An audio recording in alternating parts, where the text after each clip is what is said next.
Before the name was spoken, there was only silence. Not the peaceful silence of rest, but the kind that gathers at the edges of memory, where something once stood, then was carefully removed. In the oldest traditions of the ancient Near East, absence is never accidental.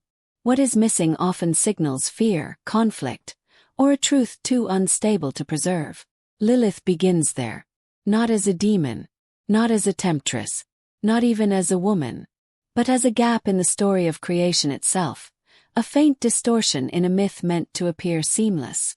When later generations opened their sacred texts, they found a world already ordered, hierarchies already set, obedience already sanctified.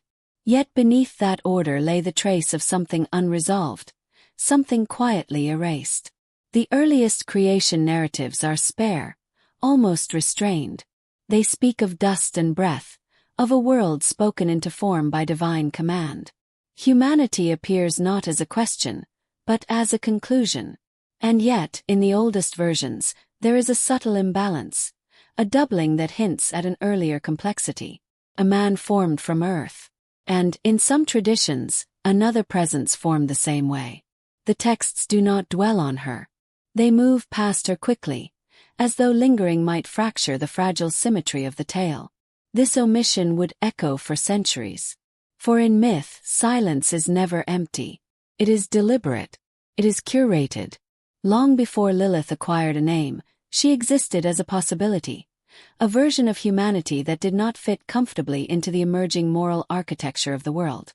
Ancient societies understood that stories did more than explain origins.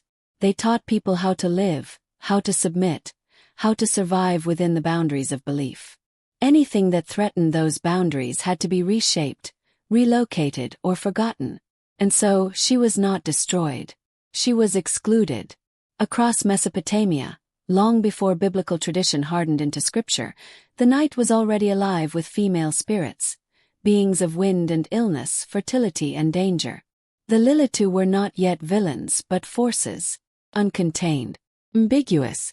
They moved through thresholds, deserts, and dream spaces, resisting easy definition. They were feared not because they were evil, but because they were autonomous. These spirits existed outside temples and cities, beyond walls and laws. They were associated with birth and death, with the vulnerability of infants and the uncertainty of desire. In a world where survival depended on order, anything that resisted containment became a source of dread. As myths traveled and merged, these older figures were slowly folded into newer theological frameworks. What had once been natural forces became moralized threats. The wild was no longer merely dangerous, it was disobedient. And disobedience demanded explanation. When later Jewish texts began to reflect more deeply on the story of creation, the silence surrounding the first woman grew difficult to ignore. If humanity was made in balance, where had that balance gone? The answer could not be simple, so it became symbolic. Lilith emerged not as a remembered figure, but as a reconstructed one, pieced together from older spirits, cultural anxieties, and theological necessity. She was retroactively assigned a role, her absence transformed into a warning. But before that transformation, before demonology and moral judgment, she was simply unspoken. This is where her power resides. In myth, names grant control. To name something is to define it, limit it, and place it within a system of meaning. What remains unnamed resists mastery. It exists beyond authority, beyond doctrine, beyond law. Lilith, before the name, was untouchable. The ancient world understood this instinctively. Many cultures feared speaking the names of certain forces aloud, believing that recognition invited presence. Silence became a form of protection. But silence could also become a weapon, a way to erase what unsettled the social order without confronting it directly. By leaving her unnamed, early tradition avoided a larger question. What if the first fracture in creation was not sin, but disagreement? What if the earliest conflict was not between humanity and the divine, but within humanity itself, between equality and hierarchy? Such questions destabilize myths built on obedience.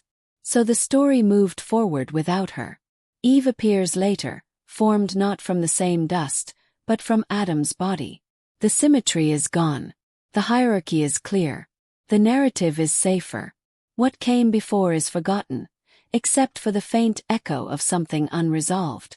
And yet myths are stubborn things. They remember even when people try not to.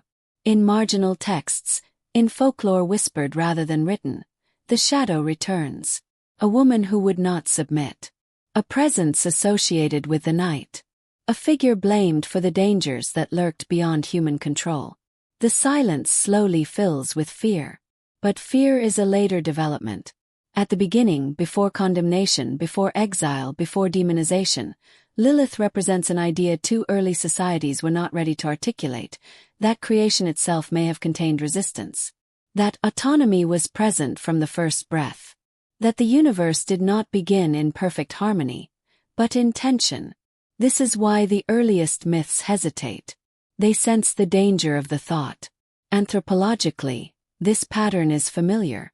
Across civilizations, figures associated with independence are often erased first, then vilified later. The absence prepares the ground for moral judgment. What is forgotten can be reintroduced as a threat. Psychologically, this silence reflects something deeply human, the discomfort with ambiguity. Order requires clarity. Hierarchy requires justification. A story that admits equality must explain why it was lost. It is easier to erase. And so, Lilith lingers not in scripture, but in implication. She survives in the pauses between lines, in the contradictions scholars have argued over for centuries, in the subtle discomfort that arises when origin stories are examined too closely. She is not yet a monster here. She is a question. Question ancient societies did not want to answer. As time passed, that unanswered question would grow teeth. Silence would turn into suspicion. Absence into accusation.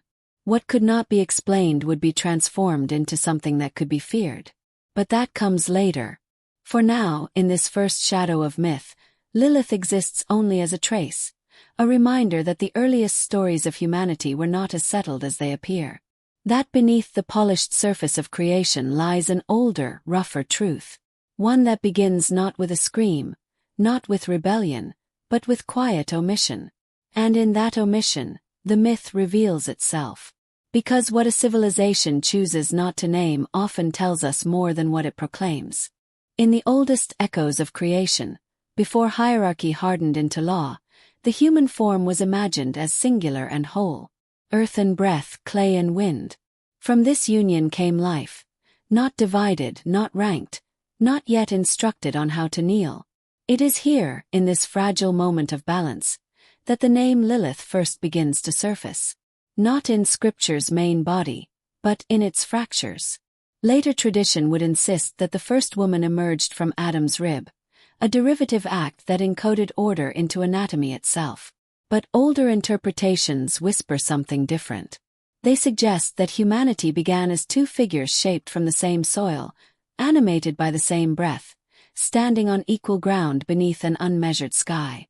Lilith was formed not after, but alongside. This detail matters more than it appears. In myth, origins are never neutral. To be made first or second, or from another's body is to inherit meaning. To be made from the same dust is to deny hierarchy before it is born. The name Lilith carries traces of the ancient world that preceded biblical certainty. Linguistically, it draws from earlier Mesopotamian traditions. From Lil, the wind, the spirit, the unseen force that moves without permission. These were not evil beings at first, but untethered ones. They belonged to the spaces between, to the margins where control weakened. To name Lilith was to acknowledge a presence that resisted containment. In the retellings preserved by later Jewish mysticism, particularly in medieval texts like the alphabet of Ben Sira, Lilith is described as Adam's first companion, created equal in substance and stature. When conflict arises, it is not over love or betrayal, but over position, over who would lead and who would follow, over whether equality could survive the weight of expectation. Lilith refuses to lie beneath Adam. The refusal itself is brief, almost stark. No grand rebellion, no violence, just a denial of imposed order. And for this, she is cast out of the narrative. Not immediately demonized. That transformation takes time, but removed. The myth cannot hold her and still remain stable. Anthropologically, this moment reveals the anxiety of early societies grappling with power. Equality threatens predictability. It complicates inheritance, lineage, and authority. For civilizations built on clear roles, a figure like Lilith is not merely disruptive. She is dangerous. So the story bends. Lilith leaves Eden or is forced beyond it, depending on the telling. The ambiguity is deliberate. Exile often is. It allows blame to be reassigned without admitting fear. What matters is not where she goes, but that she no longer occupies the center. And yet, her departure leaves a scar. The creation narrative must be rewritten to explain her absence. Eve is formed differently, born from Adam rather than beside him. The imbalance is sanctified. The earlier symmetry fades into obscurity, preserved only in fragments and forbidden commentary. Lilith becomes the shadow proof that another beginning once existed. Psychologically, her story reflects a deep-rooted human conflict, the struggle between autonomy and belonging. To remain equal is to risk isolation. To submit is to survive within the system. Lilith chooses the former, and myth ensures that her choice carries consequences. But the consequences come later. At this stage, Lilith is not yet cursed. She is not associated with death or darkness. She is simply unaligned. A being without a place in the emerging moral order. This is why her name endures. Names survive when ideas refuse to die. Lilith remains suspended between worlds, too human to forget, too independent to accept. Her presence unsettles the myth not because she is cruel, but because she exposes a truth the story tries to conceal. That the first fracture in humanity may not have been disobedience to the divine, but resistance to inequality. And once that truth enters the world, it cannot be undone. The dust remembers. The breath remembers. And so does the name. In myth, there are crimes that stain the earth with blood, and there are crimes so quiet they leave no mark at all. Lilith's transgression belonged to the second kind. No violence followed her name. No sacred law was broken. What shattered the fragile harmony of creation was something far simpler. She would not bow. In the world forming around her, this refusal carried immense weight. Hierarchy was not yet carved into stone, but it was already imagined. Order depended on direction, on one voice rising above another. To refuse a lower place was to question the entire structure before it could harden into certainty. Lilith's defiance was not loud, did not seek dominion. It merely denied submission. And that was enough. Ancient myth rarely condemns force alone. What it truly fears is precedent.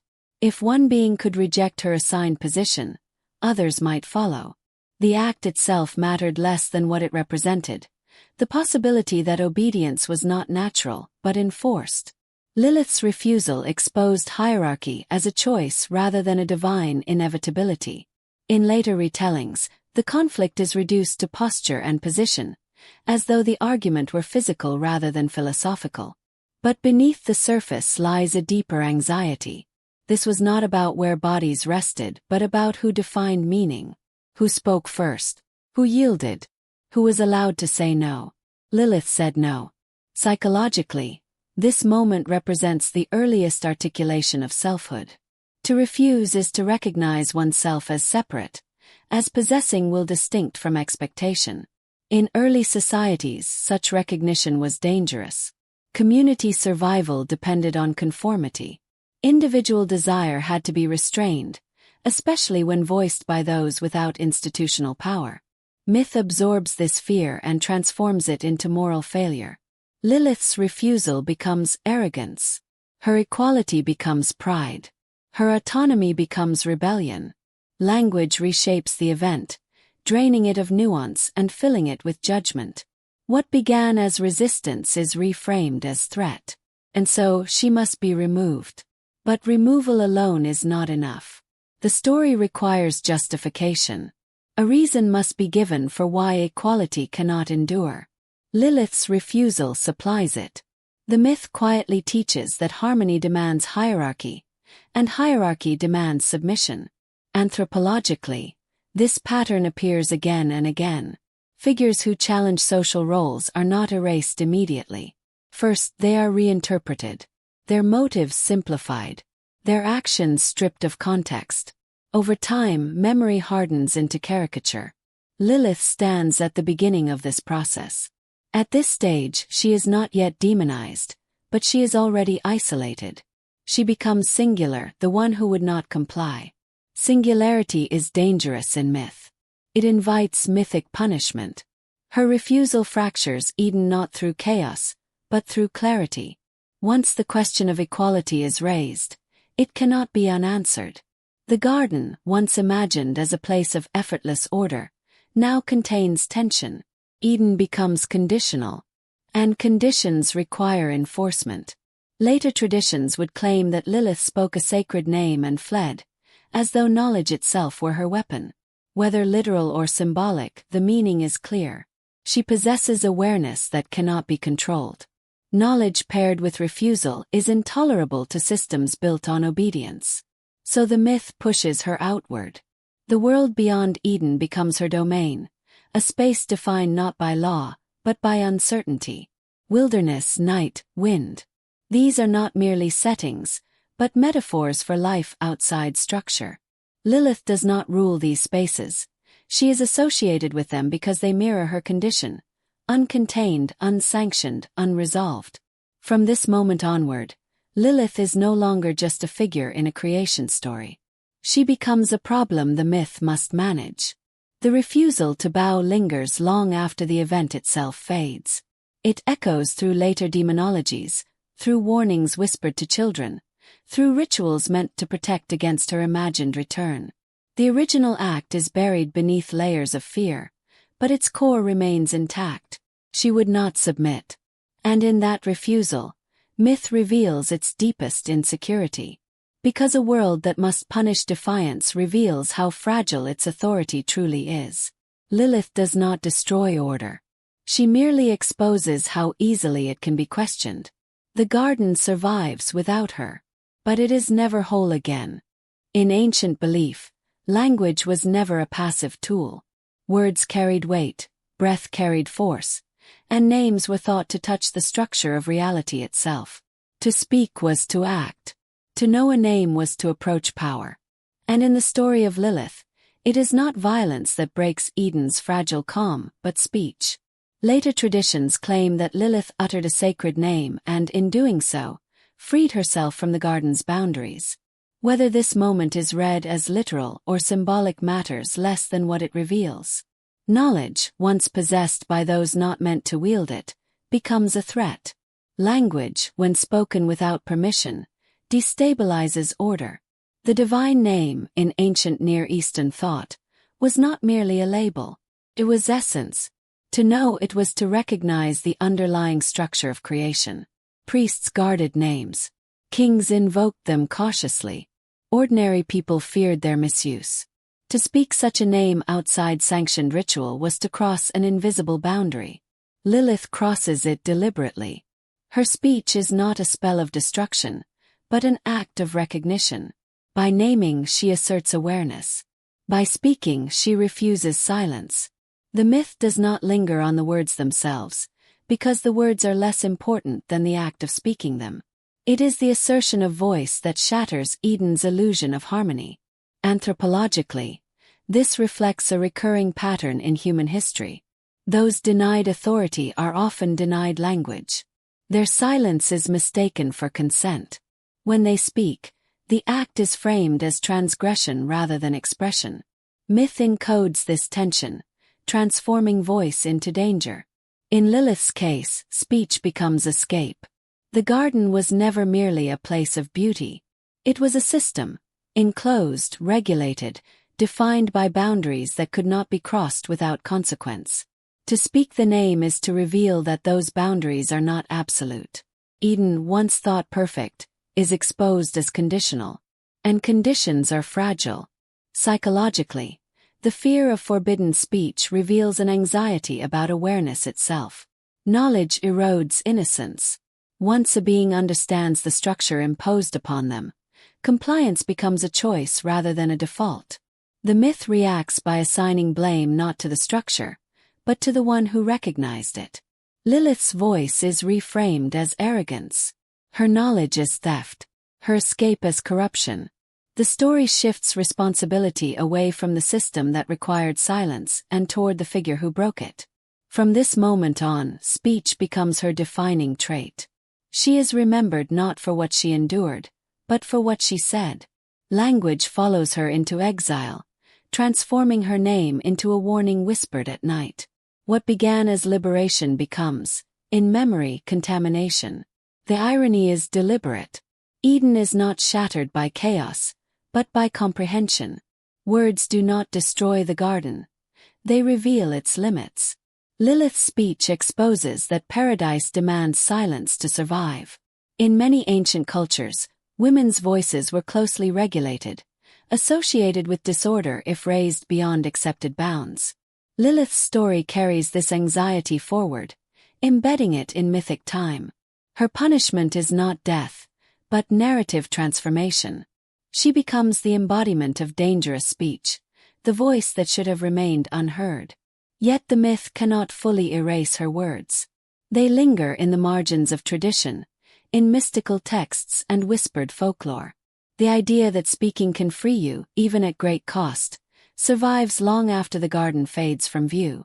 Eden endures in story, but it is never again untouched. Because once words are spoken, they cannot be recalled. And once silence is broken, the world must change to accommodate what has been heard. Lilith does not destroy paradise. She names it. And in doing so, she leaves it behind. Exile is one of humanity's oldest punishments, older than prisons, older than law. It does not wound the body, but it fractures belonging.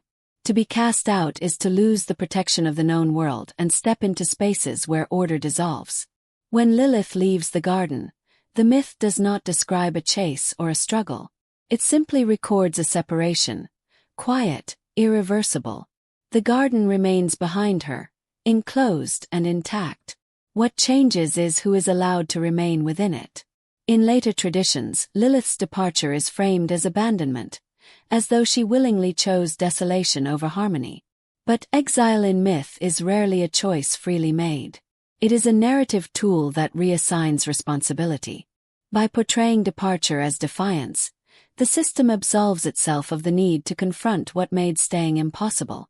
Beyond Eden lies a different landscape.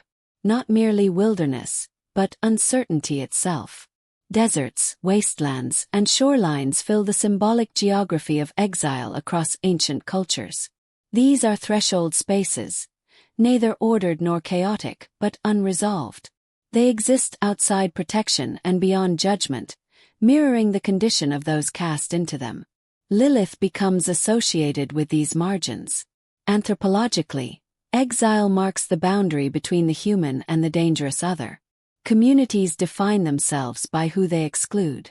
The exiled figure absorbs collective fear, becoming a vessel for anxieties that can no longer be contained within the center. Lilith's removal serves this function. She carries away the discomfort her presence created. Yet exile also preserves autonomy. Outside the garden's structure, there is no hierarchy to obey, no role to fulfill, no silence enforced by divine expectation. The myth does not dwell on this freedom, but it cannot erase it either. Lilith exists now beyond supervision, beyond correction. This is why exile must later be paired with demonization. A free figure beyond control is intolerable. So the narrative begins to darken her surroundings. The wilderness becomes hostile. The night becomes dangerous. Wind becomes disease. Over time, Lilith's freedom is reimagined as threat, her independence transformed into predation. Psychologically, this reflects a deep cultural fear that those who leave the system might survive without it. Exile is meant to teach loss, not possibility. When possibility remains, myth must intervene. The garden meanwhile adapts. Eve's creation follows, carefully designed to prevent repetition. Her origin encodes dependency. Her role is defined. The story closes ranks, sealing the breach Lilith's absence left behind. Order is restored, but it is no longer innocent, because Eden now exists knowing what it has excluded. Lilith's exile does not erase her influence. It externalizes it. She becomes the embodiment of what lies beyond the walls, the reminder that safety is conditional, and belonging comes at a price. In later folklore, her name is spoken at the edges of sleep, during childbirth, in moments when the boundary between life and death thins. These are liminal moments, echoing her own condition. Exile has made her a guardian of thresholds, whether the myth admits it or not. She is no longer central, but she is everywhere. The garden remains untouched by her return, but it is haunted by her absence. Exile creates distance, not erasure. It pushes the problem outward, allowing the center to survive without resolving its contradictions. Lilith walks beyond the garden not as a defeated figure, but as a reminder that paradise requires exclusion, and that those cast out often carry with them the truths the garden could not hold. Time does not forget what myth tries to bury. It reshapes it. After exile, Lilith does not remain a figure of quiet departure for long. Civilizations change, beliefs harden, and unresolved fears seek form. What was once autonomy becomes accusation. What stood for refusal is rewritten as corruption. Slowly, almost imperceptibly, Lilith is transformed from an uncontained presence into something far more useful to a fearful society. She becomes a mother, but not of life as it is meant to be celebrated. In later Jewish folklore and medieval demonology, Lilith is recast as the mother of demons, a being whose womb produces danger rather than continuity. This shift is deliberate. Motherhood, one of the most powerful symbols in human culture, is inverted. Creation becomes contamination. Birth becomes threat. Anthropologically, this inversion reveals a deep anxiety surrounding reproduction and control. In societies where lineage, inheritance, and legitimacy are essential to survival, the idea of an unregulated mother is terrifying. A woman who exists outside sanctioned structures cannot be permitted to create life without consequence. So her fertility is reframed as monstrous. Lilith's children are not named as individuals. They are counted, feared, and erased in mythic cycles. Their anonymity serves a purpose. They are not meant to be understood, only prevented. Through them, Lilith becomes associated with infant death, miscarriage, and illness, the most devastating and least explainable tragedies of the ancient world. Fear seeks a face. Child mortality was once an omnipresent reality. Without medicine or understanding, loss demanded meaning. Lilith absorbs this grief. She becomes the explanation for what cannot be controlled and cannot be endured without blame. The myth offers comfort at a terrible cost. Psychologically, this transformation shifts Lilith from a figure of choice to one of projection. The community's deepest anxieties about death, sexuality, and the vulnerability of children are placed upon her. She becomes a vessel for fear, carrying the emotional weight of collective trauma. Protective amulets emerge bearing her name, not as reverence, but as defense. To name her now is no longer to acknowledge autonomy, but to ward it off. Mothers whisper prayers against her presence. Her story is no longer told in full. Only fragments survive, distorted by terror. And yet, even here, the myth betrays itself. By assigning Lilith such power, it admits her persistence. She cannot be erased, only managed. Her fertility, though feared, is undeniable. She creates without permission, without blessing, without order. In this, the original anxiety returns. She does not need the garden to produce life. The title Mother of Unclean Things reveals more about those who coined it than about Lilith herself. It exposes the fear that life born outside control might still flourish. That meaning might exist beyond sanctioned narratives. Over time, the demon mother replaces the equal woman in cultural memory. The transition feels natural only because the silence preceding it was so complete. The absence allowed the accusation to grow unchecked. Lilith is no longer asked why she left. She is condemned for what she becomes. But beneath the layers of demonization, the earlier figure still lingers, the one formed from the same dust, the one who refused submission, the one who walked away. The myth cannot fully destroy its origin, can only obscure it. Motherhood, once a symbol of continuity, is turned against her.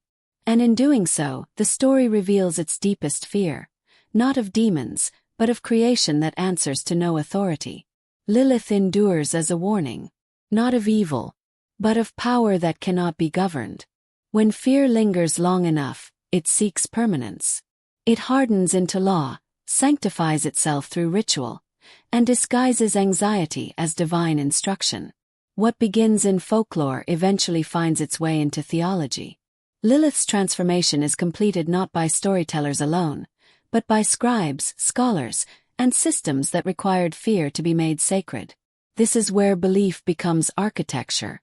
As religious traditions matured, they absorbed older myths and reorganized them into moral frameworks. Lilith, once a marginal figure, is given function. She is no longer merely feared, she is explained. Her story is reshaped to serve doctrine. Her existence justified as evidence of what happens when order is defied. Theology does not create fear. It refines it. Texts begin to describe Lilith as a demon of the night, a being bound to darkness and temptation. Her independence is reinterpreted as seduction. Her autonomy becomes danger. By encoding these traits into religious language, fear gains authority. What was once caution becomes commandment. Anthropologically, this process reflects a critical shift. Myth, which once allowed ambiguity, is replaced by doctrine, which demands clarity.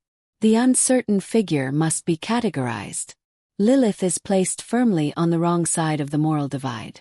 Her story no longer invites reflection, only warning. Rituals emerge to protect against her influence. Amulets, prayers, and incantations are sanctioned by religious tradition. These practices do more than ward off imagined threats. They reinforce boundaries, reminding the community of acceptable roles and behaviors. The message is subtle but absolute. To step outside prescribed order is to invite ruin.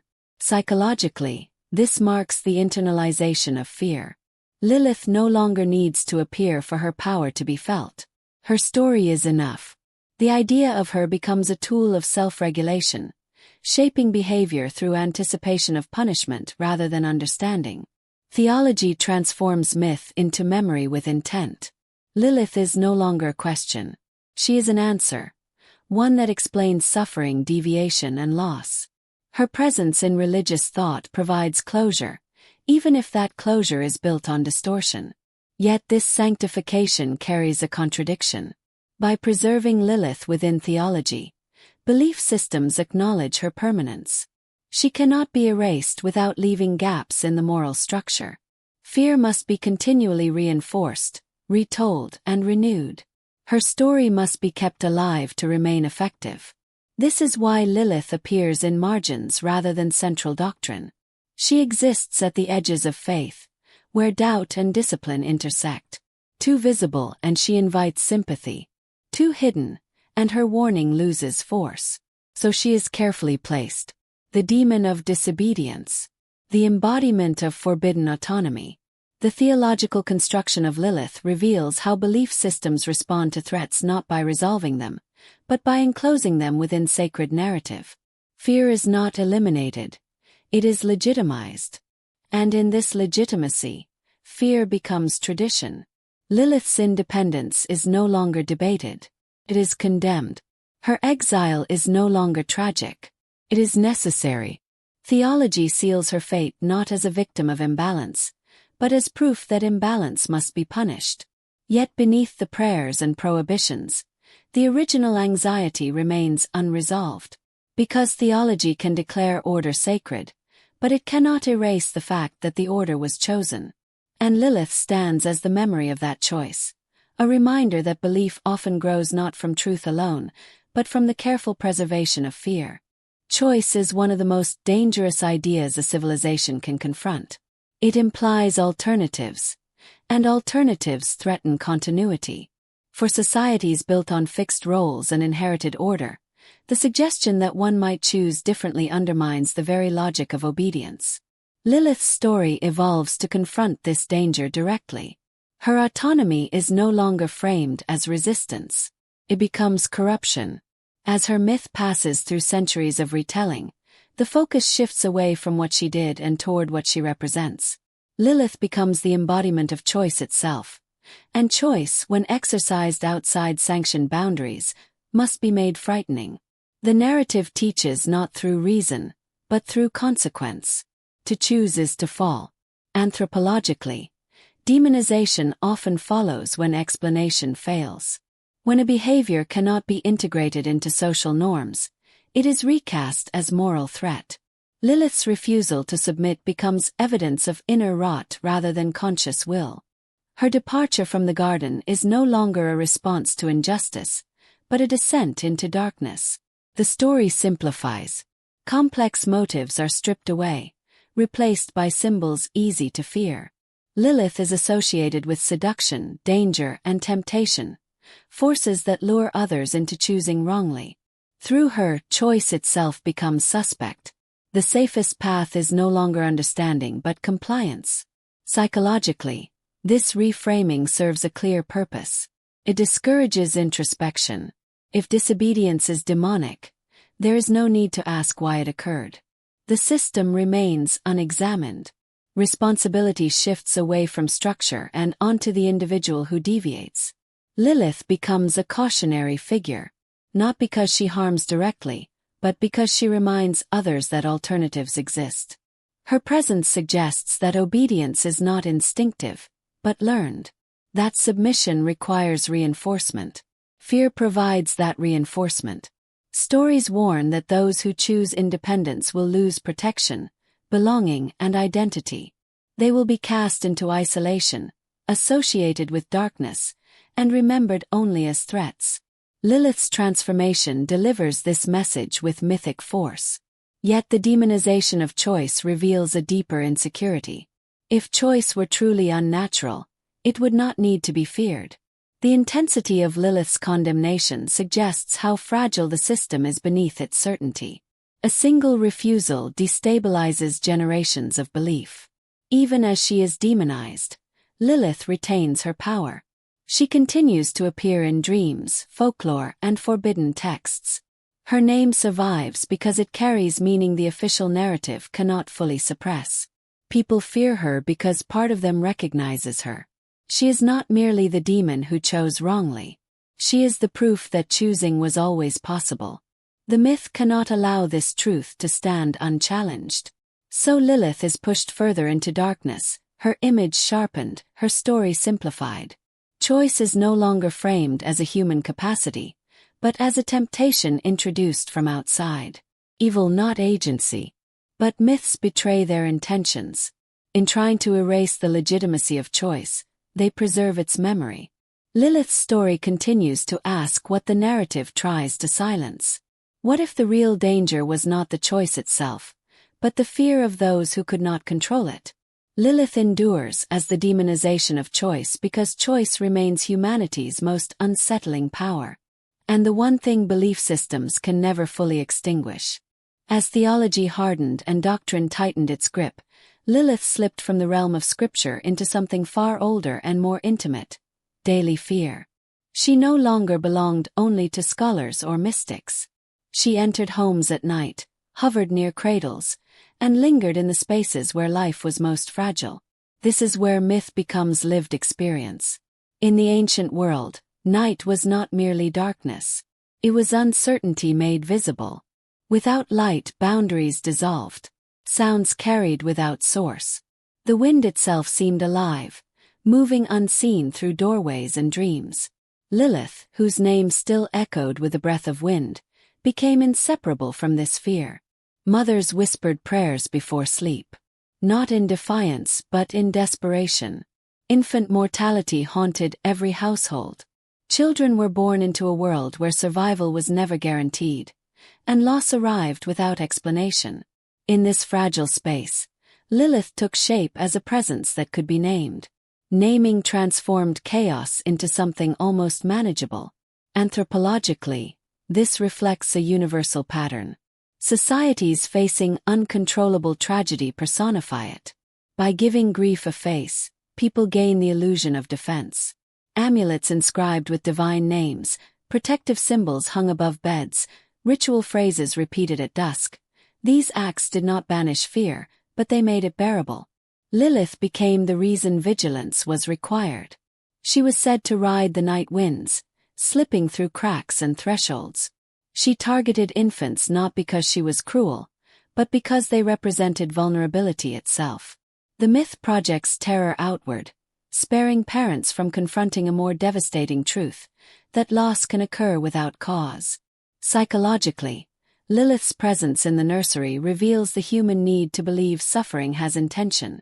A purposeful threat is easier to endure than random tragedy.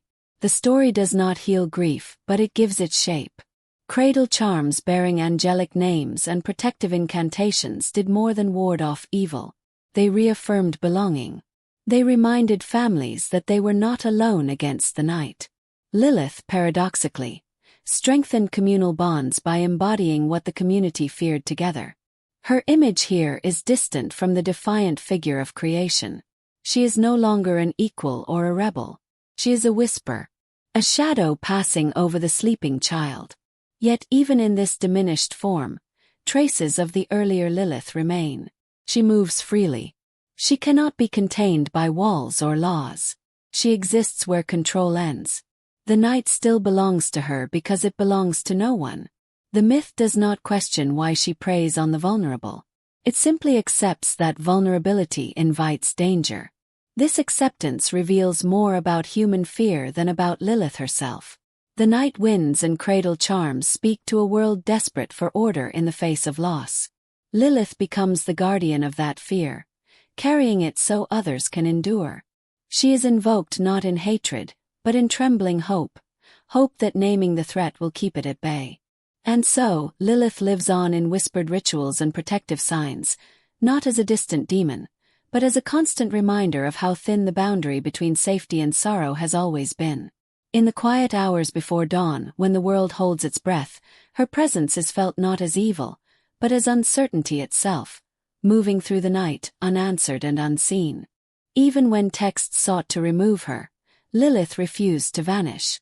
Across centuries and cultures, she persisted in the margins, in whispers, in amulets, in apocryphal fragments hidden from the eyes of the faithful.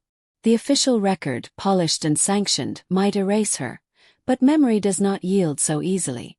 She endures precisely in what is overlooked, the gaps where fear and fascination intertwine.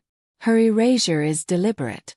Religious authorities, wary of the disruptive force she represented, excised her from canonical scripture. By removing her from the central narrative, they sought to contain her influence. Yet absence is never neutral in myth. It is a space charged with implication. Where Lilith is missing, her presence is felt more keenly. In the questions that remain, the contradictions that cannot be reconciled, the subtle unease that pervades the story. In folklore she thrives. Jewish mysticism preserves her in texts like the Zohar and the alphabet of Ben Sira. She appears as a shadow at thresholds, a figure of night and danger, yet one who is never fully describable. Mothers, midwives, and storytellers kept her alive in tales meant to caution and protect.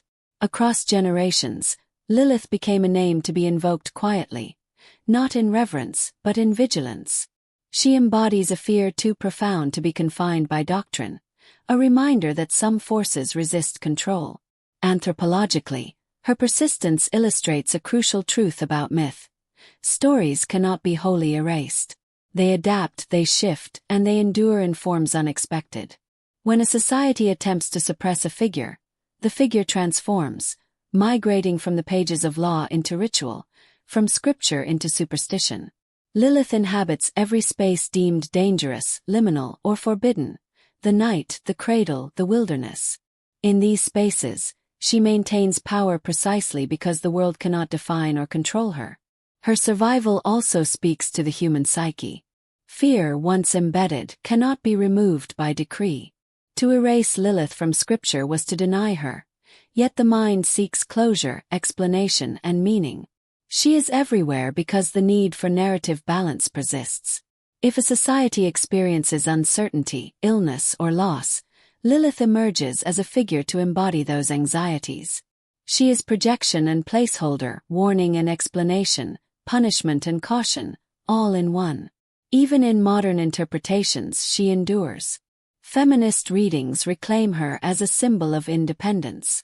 Occult traditions invoke her as power. Psychology sees in her the archetype of the shadow, the aspects of self suppressed or feared. Lilith's name has outlived the stories that attempted to confine it, proving that myth's endurance is rarely a matter of canon alone. Erased, yet everywhere, she occupies a space both terrifying and magnetic. She is the silent witness to humanity's deepest vulnerabilities, to loss, to autonomy, to the dangers of freedom that cannot be sanctioned. Every mention, every ritual, every whispered warning is a testament to her resilience. Where law and scripture fail, memory and imagination preserve. Lilith's story reminds us that absence is not erasure. That gaps, omissions, and silences carry weight. That what is feared enough to be suppressed often lingers longest, shaping the imagination in ways that authority cannot anticipate. She is both gone and omnipresent, a shadow across centuries, a force neither fully acknowledged nor fully forgotten. And in this persistence lies the truth of her power. The world may attempt to write her out, but Lilith exists wherever memory and fear meet, at thresholds, in darkness, in the fragile spaces humanity can never fully control. Lilith's story, over time, becomes less about her actions and more about the fears she reflects. She is a mirror not of chaos but of unease, an embodiment of anxieties that societies, especially patriarchal ones, could scarcely name aloud. Her independence, her refusal, her autonomy, all become projections of male apprehension, transformed into mythic danger. The story ceases to describe a woman and begins to describe what others feared in her. From early texts to medieval mysticism, Lilith is portrayed as a threat to men's authority, sexuality, and lineage. Her gaze, her speech, her very existence are framed as destabilizing. She is accused of seduction, of undermining paternal power, of drawing men away from ordained order. In truth, she threatens nothing but the illusion of control. Her independence forces society to confront an uncomfortable truth. Not all power resides in those who claim it. Anthropologically, Lilith's demonization illuminates a broader pattern. Throughout history, figures who resist prescribed social roles are frequently recast as dangerous or unnatural. The mythic lens simplifies human complexity, converting defiance into threat. In Lilith, the earliest anxiety about female autonomy is distilled into a figure both feared and fascinating. She becomes a repository for unease, a way to externalize the internal conflict of a society struggling to maintain hierarchy. The imagery surrounding her is telling. Night, wind, shadows, all are extensions of the spaces men cannot govern. Her freedom becomes terrifying because it embodies choice, mobility, and secrecy. These are qualities that disturb an order reliant on compliance. By framing her as demonic, the narrative redirects scrutiny away from societal structures and onto the figure who refuses them. Psychologically, Lilith serves as a mirror for projection. What society fears in itself, the potential for rebellion, the questioning of authority, the power of unbound sexuality, is displaced onto her. She becomes the container for collective anxiety, a figure whose myth allows communities to process fear without acknowledging their own complicity in creating it. To fear Lilith is to fear independence, autonomy, and the unknown capacities of the self and others. This process of projection extends beyond texts into ritual and folklore.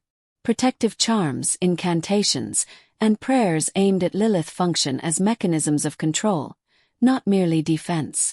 They reinforce roles, boundaries, and obedience by focusing attention on her as a threat. In essence, the narrative and its rituals create a culture where male anxiety is externalized, ritualized, and given form. Yet Lilith's power lies precisely in the reflection she offers. The more society seeks to define her, the more she reveals about its insecurities. Her story is less about punishment or malevolence and more about the fragility of authority confronted with autonomous will. The myth preserves her defiance, even while recasting it as peril. Her figure endures because she represents a question no society can fully answer. What happens when equality refuses to bend? When obedience is denied? When fear itself becomes the measure of morality? Lilith is not merely the demon of the night or the mother of unclean things. She is the mirror of male anxiety, the embodiment of what happens when those in power confront independence they cannot command. And in that mirror, every generation sees its own reflection, the shadow of control, the tension of fear, and the enduring presence of the one who would not bow. Centuries of demonization could not extinguish her entirely. Lilith, though cast as threat, demon, and mother of unclean things, persists in the human imagination.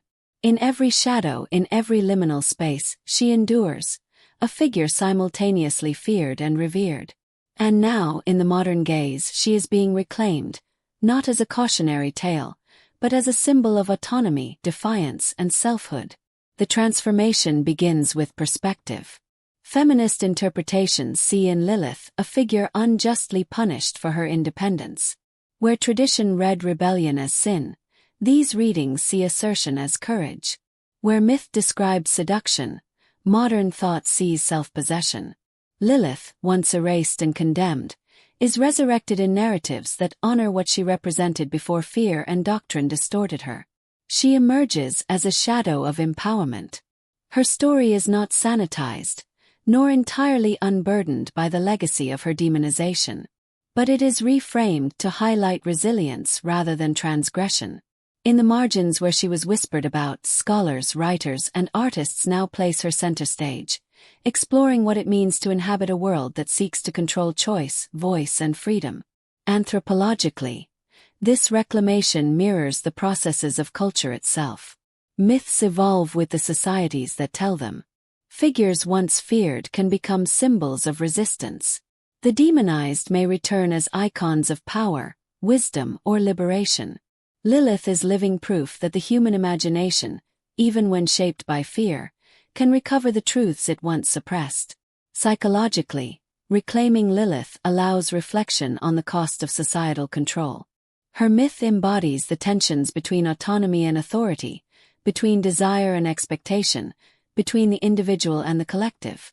By embracing her story anew, humanity confronts the shadows it imposed, acknowledging the persistent fear of independence while celebrating the courage it takes to defy it. Her presence is also artistic and spiritual. In literature, visual arts, and contemporary folklore, Lilith becomes a figure of mystery and fascination. Occult and mystical traditions reinterpret her as a guardian of thresholds, a bearer of hidden knowledge, a force that moves freely between worlds. She reminds us that power is not always aligned with the structures that seek to define it. Yet even in reclamation, the echoes of exile and accusation remain. The shadow of punishment lingers in memory, a haunting reminder that independence has long been feared. This duality is what gives her story enduring resonance. She is at once warning and inspiration, absence and presence, darkness and illumination.